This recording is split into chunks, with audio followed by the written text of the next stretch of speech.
بسم اللہ الرحمن الرحیم۔ السلام علیکم۔ نور اللہ آپ کی خدمت میں حاضر ہے۔ پاکستان جیسا ملک جہاں بڑے بڑے سانحے ہوئے، واقع ہوئے، وزرائے اعظم مرڈر ہو گئے، لیاقت علی خان ہمیں یاد ہے، بے نظیر بھٹو کا واقعہ ہمیں یاد ہے، اور کسی کا کچھ نہیں پتہ چلا، لیکن لگتا ہے کہ ارشد شریف کا خون رائے گا نہیں جائے گا اور ان کے قاتل سامنے آئیں گے اور یہ سازش کھل کر ہمارے سامنے آ جائے گی ایک دن، کیونکہ حالات کافی بدل گئے ہیں۔ اور جو ایک طوفان آیا ہوا ہے ملک میں، اور جو ایک طرف سے سازش کا بیانیہ بنا اور دوسری طرف سے جواب آ رہا ہے، اس سے صاف نظر آ رہا ہے کہ یہ باتیں اب کھل جائیں گی، چھپی نہیں رہیں گی۔ اور اس میں خاص بات آج کی ہوئی ہے جب D G I S P R نے D G I S I کے ساتھ بیٹھ کر پریس کانفرنس کی ہے۔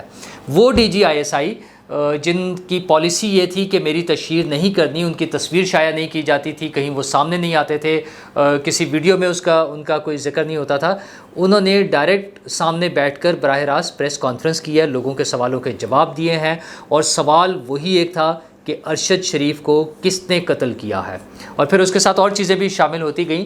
سوال تو پھر ظاہر ہے جب صحافی سامنے بیٹھے تھے تو بہت سے ہوئے، اور عمران خان صاحب نے جو بیانیہ بنایا ہے اس سارے کو لے کر آگے چلے۔ خیر اس سے پہلے اس پریس کانفرنس کے بعد ان کی تدفین کا بھی عمل تھا، وہ اسلام آباد میں ہوئی، بڑی تعداد میں لوگوں نے اس میں شرکت کی، انہیں تو سپرد خاک کر دیا گیا، لیکن ان کا سوال کہ وہ کون تھا اب ایک نئی شکل اختیار کر گیا ہے کہ وہ کون تھا جس نے ارشد شریف کے خلاف سازش کی۔ تو D G I S I نے اور D G I S P R نے جو اکٹھے پریس کانفرنس کی، اس میں بھی سب سے اہم سوال یہ تھا، لیکن اس سے پہلے وہ پیچھے لے گئے چیزوں کو کہ یہ جو فوج کے خلاف جو بیانیہ بنایا جا رہا ہے، ہر چیز کو فوج کے خلاف لے کر جایا جا رہا ہے، فوج کے خلاف نفرت پیدا کی جا رہی ہے، فوج کو غدار قرار دیا جا رہا ہے، وہ میر جعفر اور میر صادق کہا جا رہا ہے، اور نیوٹرل اور غیر سیاسی کو ایک گالی بنا دیا گیا ہے۔ یہ ساری باتیں کیوں ہو رہی ہیں اور کیسے ہو رہی ہیں؟ تو ظاہر عمران خان صاحب کی جو پالیسی ہے، عمران خان صاحب کی جو اسٹریٹجی تھی، اس پر بات ہوئی کہ وہ یہ کیوں کر رہے ہیں۔ وہ اس لیے کر رہے ہیں کہ فوج نے ان کا ساتھ نہیں دیا۔ بڑا کلیئر انہوں نے بتایا کہ ہم پر یہ الزام، ہمیں غدار جو کہا جا رہا ہے، جو وہ گالی نکالی جا رہی ہے، جو جانور کہا جا رہا ہے، وہ اس لیے نہیں کہا جا رہا کہ فوج کوئی جو ہے نا مداخلت کر رہی ہے سیاست میں یا کوئی غیر آئینی کام کر رہی ہے۔ وجہ یہ نہیں ہے، وجہ یہ ہے کہ فوج عمران خان کا ساتھ کیوں نہیں دے رہی، فوج سیاست میں آ کر سیاست کیوں نہیں کر رہی، یہ صرف اتنی سی بات ہے۔ تو اس کا انہوں نے جواب دیا کہ عمران خان صاحب جس آرمی چیف کو غدار کہہ رہے ہیں، جس کو میر جعفر اور میر صادق کہہ رہے ہیں، اگر وہ اتنے برے تھے تو عمران خان صاحب ان کی تعریفیں کیوں کرتے تھے؟ اور اگر وہ اتنے برے تھے اور وہ غدار تھے تو عمران خان صاحب راتوں کو چھپ کر ان سے ملاقاتیں کیوں کرتے ہیں؟ صدر صاحب کو بیچ میں ڈال کے درخواستیں ہوتی ہیں نا، ریکویسٹ کی جا رہی ہوتی ہے کہ پلیز مل لیں، تو ان سے ملتے کیوں ہیں؟ اور اس سے پہلے مارچ میں جس میں D G I S I نے کہا کہ میں بھی اس میٹنگ میں موجود تھا جہاں پر عمران خان صاحب نے انہیں ایکسٹینشن کی آفر کی for life, in limited time کے لیے نا، کہ آپ غیر معینہ مدت کے لیے اپنی ایکسٹینشن لے لیں جتنا ٹائم آپ چاہیں، تو آپ آرمی چیف کنٹینیو کریں، صرف مجھے بچا لیں۔ تو عمران خان صاحب جو اپنی سیاست کر رہے تھے، اپنے اقتدار کو بچانے کے لیے جو کھیل کھیل رہے تھے، اس میں آرمی نے انکار کر دیا، اور ان کا کہنا یہ ہے کہ ہم 2021 سے، مارچ 2021 سے ہم پولیٹیکل ہو گئے تھے، اس کے بعد ہم نے کسی سیاست میں حصہ نہیں لیا۔ وہ مارچ 2021 چونکہ سینٹ کا الیکشن تھا نا، ویسے تو اس کے بعد بھی مجھے نہیں پتا وہ کیسے کہہ دیتے ہیں، غیر سیاسی ہو گئے تھے، الیکشن کہہ دیا، وہ جو بجٹ ہے پاس کروانا وہ تو انہوں نے کرا کے دیا تھا نا، وہ تو سب مانتے ہیں، عمران خان صاحب خود بھی مانتے ہیں، آرمی کے ذرائع کے حوالے سے بھی یہ بات ہوتی ہے کہ عمران خان صاحب کی مجبوری تھی، وہ کچھ نہیں کر سکتے تھے، تو بجٹ بھی پاس کروانا تھا، تو بجٹ تو وہی پاس کروا کے دیتے تھے جو میرا خیال ہے۔ تو اس لیے بہرحال ان کا کہنا یہ کہ مارچ 2021 سے آنورڈز ہم غیر سیاسی تھے، ہم نے سیاست میں حصہ لینا چھوڑ دیا، اور عمران خان صاحب کی خواہش یہ تھی کہ کسی بھی طرح وہ جو ہے نا ان کو بچایا جائے، فوج اس میں انوالو ہو جائے پالیٹکس میں۔ اور اس مارچ میں تو پھر آپ کو پتہ وہ بھی نہیں تھے، ڈی جی آئی ایس آئی بھی تبدیل ہو گئے تھے، جو عمران خان صاحب کو لگتا تھا، عمران خان صاحب کو یہ لگتا تھا کہ جو اس سے پہلے ڈی جی آئی ایس آئی تھے وہ ان کی حکومت بچا سکتے ہیں، وہ جو ہے نا اپوزیشن کو روک سکتے ہیں عدم اعتماد کی تحریک لانے سے، لیکن وہ نہیں ہو سکا، ان کی مدد نہیں ہو سکی، تو پھر تحریک عدم اعتماد آ گئی، جو کہ پولیٹیکل پارٹیز کی ایک موو تھی، وہ آنی تھی، وہ اپنے لوگوں کو ساتھ نہیں رکھ سکے۔ آرمی والے بھی اس حوالے سے بار بار کلیئر کر چکے ہیں کہ عمران خان صاحب اپنے لوگوں کو اپنے ساتھ نہیں رکھ سکے، ہم نے تو انہیں بتا دیا تھا کہ زرداری صاحب آئے ہوئے ہیں اسلام آباد میں نا، اور وہ مینیج کر رہے ہیں چیزوں کو، ڈیل کر رہے ہیں لوگوں سے، تو بچا لیں اگر اپنی حکومت بچا سکتے ہیں، وہ نہیں بچا سکے، وہ صرف یہ چاہ رہے تھے کہ فوج ان کے لیے سارا کچھ کرے۔ تو وہ نہیں ہوا. پھر انہوں نے سائفر کا ایک بیانیہ بنایا. اس کے لیے بھی DGISI نے بڑا کلیئر بتا دیا کہ انہوں نے بتایا کہ 11 مارچ کو کامرا ایئر بیس پہ جب وہاں پر گئے تھے وہ آرمی چیف بھی وہاں پہ موجود تھے, تو وہاں پہ آرمی چیف نے انہیں سائفر کے بارے میں بتایا, جس کے بارے میں عمران خان صاحب کا کہنا تھا کہ یہ کوئی بڑی بات نہیں ہے. آرمی چیف نے جب عمران خان صاحب کو سائفر کا بتایا تو انہوں نے کہا یہ کوئی بڑی بات نہیں ہے, لیکن پھر بعد میں وہ آپ کو پتہ نا وہ آڈیو لیکس جو آ گئی ہیں کہ اس سے کھیلنا ہے, اس کو ٹوسٹ کرنا ہے, مینیپولیٹ کرنا ہے, نیا بیانیہ بنانا ہے, غداری سے جوڑنا ہے, وہ جو ہے حقیقی آزادی کا ایک گیم چلانی ہے, ان چیزوں سے جوڑ کر یہ بعد میں بنایا گیا. وہاں تک جو تھا کوئی مسئلہ نہیں تھا ان کو.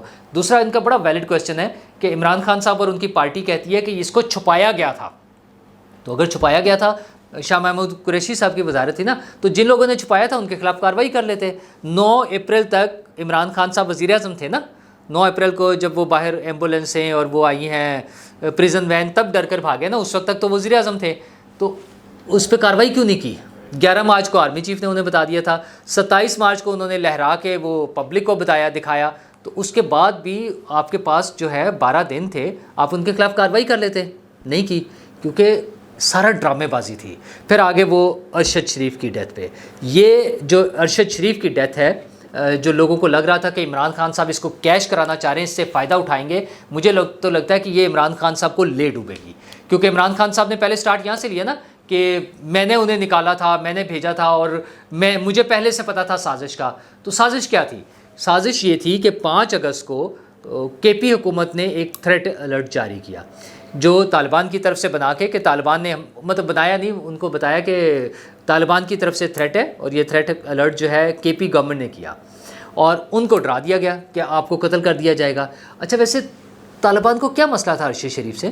نہ وہ کوئی ریلیجس ایشوز میں آتے تھے, نہ وہ کوئی افغانستان کے حوالے سے بات کر رہے تھے, نہ یہاں پر. وہ تو عمران خان کی محبت میں گرفتار تھے, اور عمران خان کے ساتھ تو ان کے بڑے اچھے تعلقات ہیں, تو عمران خان تو کوئی مسئلہ نہیں تھا. اس لیے ارشد شریف صاحب کے لیے بالکل ایک فیک تھریٹ بنایا گیا, اور اگر تھا تو اس کو شیئر کرتے. جو اس کا مطلب ممکن ہے کوئی گروپ ایسا اگر کر رہا تھا تو وفاقی حکومت اور جو ایجنسیز ہیں جو سیکیورٹی پرووائڈ کرنے والی اور سیکیورٹی کے حوالے سے کام کرنے والی, ان کے ساتھ شیئر کرتے. وہاں بھی نہیں کیا گیا, انہیں ڈرایا دھمکایا گیا اور انہیں نکالا گیا. اب اس میں عمران خان صاحب تو خود کلیمنٹ ہے نا کہ میں نے یہ کیا, میں نے بھجوایا انہیں اور میں نے بتایا تھا. تو دوسری طرف جو آج بڑا کلیئر اس پریس کانفرنس میں بتایا گیا کہ ARY کے جو سلمان اقبال صاحب ہیں وہ اس میں انوالو ہیں. وہاں پہ جو لوگ ان کے ساتھ تھے ارشد شریف صاحب کے ساتھ, وہ جو 2 لوگ جن کا نام آتا ہے, اور وہ جو فارم ہاؤس کا ذکر ہو رہا ہے, یہ ساری چیزیں کنیکٹ ہو رہی ہیں سلمان اقبال کے ساتھ. تو اس کے لیے انہوں نے کہا کہ سلمان اقبال صاحب کو واپس لایا جائے, حکومت واپس لائے, اور انہیں شامل تفتیش کرے. اور اس کے علاوہ شامل تفتیش تو جو ظاہر ہے یہاں پر موجود لوگ ہیں, عمران خان صاحب موجود ہیں, ان کو شامل تفتیش کرنا چاہیے. اور فیصل واڈا صاحب ہیں جنہوں نے کل وہ پریس کانفرنس بڑی دھواں دھار سے کی ہے, ان کو شامل تفتیش کرنا چاہیے. تو ان لوگوں کو اگر شامل تفتیش کریں تو یہ کڑیاں کھل جائیں گی. اچھا اس میں پھر کچھ ایسے لوگ بھی ہو سکتے ہیں جو کچھ لوگوں کی اجازت کے بغیر شاید کوئی ایکٹیویٹی کر رہے ہوں, کوئی طاقتور لوگ ہو سکتے ہیں نا ایسے.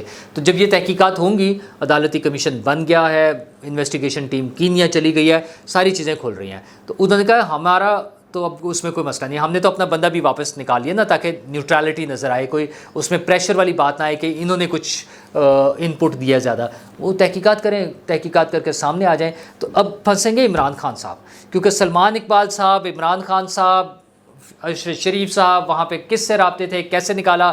KP گورنمنٹ کے لوگ وہاں پہ CM سیکریٹریٹ کے, وہ اسپیشلی ان کو گاڑی میں لے کر ایئرپورٹ گئے, وہاں سے ان کو کلیئرنس کرائی, ان کو دبئی بھجوایا, دبئی سے کینیا بھجوایا. یہ ساری چیزیں جو ہیں عمران خان صاحب کو بھگتنی پڑیں گی. انہوں نے تو بڑک مار دی نا, ان کو عادت ہے, اچھل پڑتے ہیں وہ, لیکن اب ان کو اس چیزوں کا جواب دینا پڑے گا, اور جواب ان کے پاس کوئی بھی نہیں ہے. پھر ایک بڑا کلیئر سا ان کا سوال یہی تھا کہ ہم غلطی کر سکتے ہیں, ہماری کوئی وہ ہو سکتی ہے, سستی ہو سکتی ہے, غلطی ہو سکتی ہے, سب کچھ ہو سکتا ہے, لیکن غدار نہیں ہے ہم.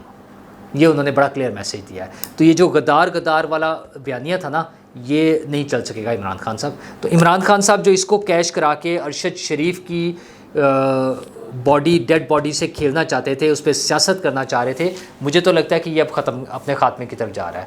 فیصل واڈا صاحب نے کر دیا ہے, شیخ رشید صاحب ڈاوا ڈول ہیں, انہوں نے آج ایک پریس کانفرنس بھی کرنی ہے, شاید وہ بھی ان کے ساتھ نہ ہوں. اور بڑا اہم رول ہوگا اس میں پرویز الہی صاحب کا, کہ پرویز الہی صاحب جو پنجاب کے وزیر اعلیٰ ہیں وہ پنجاب گورنمنٹ ان کے ساتھ کیسے ڈیل کرتی ہے. اگر پرویز الہی صاحب نے بھی ہاتھ کھڑے کر دیے جو کہ عمران خان صاحب کے ساتھ نہیں ہے ان چیزوں پہ نا, یہ جو ملک دشمنی کی باتیں ہیں, جو فوج کے خلاف لڑنے کی باتیں ہیں, یہ ساری چیزیں نہیں چل سکتی. مطلب عمران خان صاحب نے جو ایک پوری جنریشن تیار کی نا, جس کا آج پریس کانفرنس میں بھی بار بار ہوا کہ جھوٹ بار بار جھوٹ بول کر ایک پوری وہ جو نئی نسلیں ہیں ہماری دو, ان کو ایک عجیب بیانیے کا محصور کر دیا ہے ذہنی طور پہ. تو اس سے نکالنے کے لیے ڈی جی ایسا ہی نہیں کہا نا کہ جھوٹ اتنا زیادہ ہو گیا کہ مجھے اس میں سامنے آنا پڑا, لیکن انہوں نے کہا میں غیر ضروری سچ نہیں بول سکتا, میری ذمہ داری ہے, میں اس کو لے کے چلوں گا آگے, اور جہاں ضرورت پڑے گی وہاں ہم کریں گے. لیکن فوج اے پولیٹیکل ہے, فوج نیوٹرل ہے, فوج ساتھ نہیں دے رہی, بلکہ اگر حکومت انہیں بلائے گی, وہ آرٹیکل 245 آئی تھنک, اس کے تحت اگر حکومت انہیں بلائے امن و امان قائم رکھنے کے لیے, جو بھی چیزیں مینیج کرنے کے لیے, تو فوج آ جائے گی. تو خان صاحب گھبرانے کی باتیں شروع ہو گئی ہیں. میں تو بار بار کہہ رہا تھا نا کہ گھبرانا نہیں ہے, لیکن مجھے لگتا ہے گھبرانے والا ٹائم آ گیا ہے. یہ جو جھوٹ بول کر آپ آپ نے قطب مینار کھڑا کر لیا نا اپنے بیانیے کا, وہ تو نیچے گر جانا ہے. اور وہ جو کہتے ہیں نا کہ وہ کیا کہتے ہیں اس کو, ہاتھوں سے لگائی ہوئی گانٹھیں جو ہیں وہ دانتوں سے کھولنی پڑتی ہیں. تو وہ جن لوگوں نے ان کو بنایا ہے, جن لوگوں نے یہ سارا اس سے سپورٹ کیا ہے, اس میں جو میڈیا سے لوگ تھے, جہاں جہاں سے بھی تھے, ان سب کو کہیں لا کے کھڑا کرنا پڑے گا کٹہرے میں. یہ اب حکومت کا کام ہے کہ یہ جو ایک جھوٹا بیانیہ, اور یہ آج سے نہیں ہوا, یہ بڑا لمبا پروسیس ہے نا, کوئی 20-25 سال میں سے جو تیار کیا گیا ہے.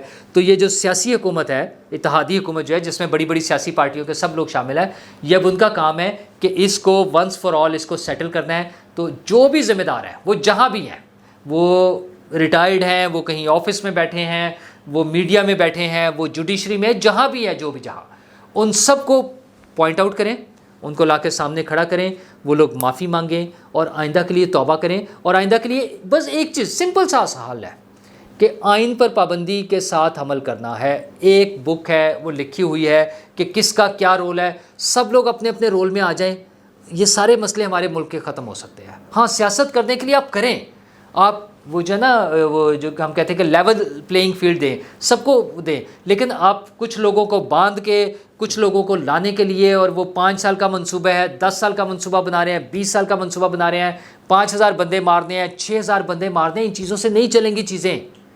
وہ جو ایک مشہور ہوا تھا نا ڈائلاگ کہ مختاریہ گل ود گئی ہے, تو گل ود گئی ہے. اب یہ چیزیں ایسے سیٹل نہیں ہوئیں گی. ان کو ایک ہی طریقہ ہے کہ سچ سامنے آئے, وہ ہے نا ٹروتھ اینڈ ریکنسیلیشن جو کمیشن بننے کی بات ہوتی ہے, وہ اگر آ جائے ایک مرتبہ, یہ بیٹھ کر چیزیں سیٹل ہوں, ایک دفعہ ان چیزوں کو ختم کریں. جو ہو گیا ہے ظاہر ہے اس کو انڈو اتنی آسانی سے نہیں کیا جا سکتا نا, لیکن چیزیں کلیئر ہو جائیں کہ کس کس نے کیا کیا غلط کیا ہے, اور آئندہ سے یہ غلط نہیں ہوگا. یہ جو اے پولیٹیکل ہونا فوج کا ہے, یہ ان کا کوئی وہ نہیں ہے, چوائس بائی چوائس نہیں ہونا چاہیے, وہ by their duty, by their جو ہے نا کانسٹیٹیوشن جو ہے ان کا وہ ہے ہی یہ کہ وہ اے پولیٹیکل ہے. وہ حکومت کے ساتھ چل رہے ہیں, جو ان کی ذمہ داریاں وہ پوری کریں. سیاست میں ان کا رول نہیں ہونا چاہیے. جب سیاست میں اس طرح کا رول ہوتا ہے, اس طرح کے ہم جن بنا دیتے ہیں, تو پھر ان کو واپس بوتل میں نہیں بند کیا جا سکتا. پھر اس کا نقصان ہوتا ہے, پھر انسانی جانوں کا نقصان ہوتا ہے. ارشد شریف کی تو ایک لاش ہے نا, اس کا تو سٹوری آئے گی کہ کیا ہوا ہے. یہ جو واڈا صاحب نے سنایا ہے کہ انسانی جانوں کا ضیاع ہو سکتا ہے, اور بے شمار واقعات ہیں. یہ جب لانگ مارچ ہوتے ہیں, جب دھرنے ہوتے ہیں, جب لڑائی جھگڑے ہوتے ہیں, جب فسادات ہوتے ہیں, ان سے بچانا ہے اس قوم کو. یہ چیزیں انسانی جانوں کا ضیاع ہوتا ہے, اور جو پولیٹیکل انسٹیبلٹی ہے وہ ہماری معاشی عدم استحکام کا باعث بنتی ہے, اور اس سے پھر لوگوں کا نقصان ہو رہا ہے. تو ان سب چیزوں سے بچنے کا ایک ہی طریقہ ہے کہ سیاست سے الگ ہو جائے ادارے, جن جن کا جو رول ہے وہ اپنی جگہ کریں, اور آئین اور قانون کے مطابق چلیں. اور عمران خان صاحب گھبرانا شروع کر دیں, کیونکہ مجھے تو یہ آپ کا لانگ مارچ ہوتا ہوا بھی نظر نہیں آ رہا. ممکن ہے عمران خان صاحب خود ہی اس کو پوسٹ پون کر دیں, یہ کہہ کر کہ یہ جو فیصل واڈا صاحب نے کہا ہے اور جو ساری تھریٹس ہیں, تو میں لوگوں کی جان بچانا چاہ رہا ہوں, اور پھر میں دوبارہ اناؤنس کروں گا. کیونکہ آج جو ان کی پریس کانفرنس ہونی تھی وہ ابھی تک پوسٹ پون ہوئے جا رہی ہے. عمران خان صاحب نے خود تو کرنی نہیں نا پریس کانفرنس, اور ان کے جو باقی ساتھیوں نے بھی کرنی تھی وہ بھی پوسٹ پون ہوئے جا رہی ہے. تو کر لیں, پریس کانفرنس کر لیں, لیکن مجھے تو لگتا ہے کہ یہ سارا ڈرامے بازی جو ہے نا, اب ذرا انہیں بھی بیک فوٹ پر جانا پڑے گا. تو شام تک ان کے جو لانگ مارچ کا اعلان ہو جائے گا کہ اب وہ اس کے بارے میں کیا فیصلہ کرتے ہیں. شکریہ.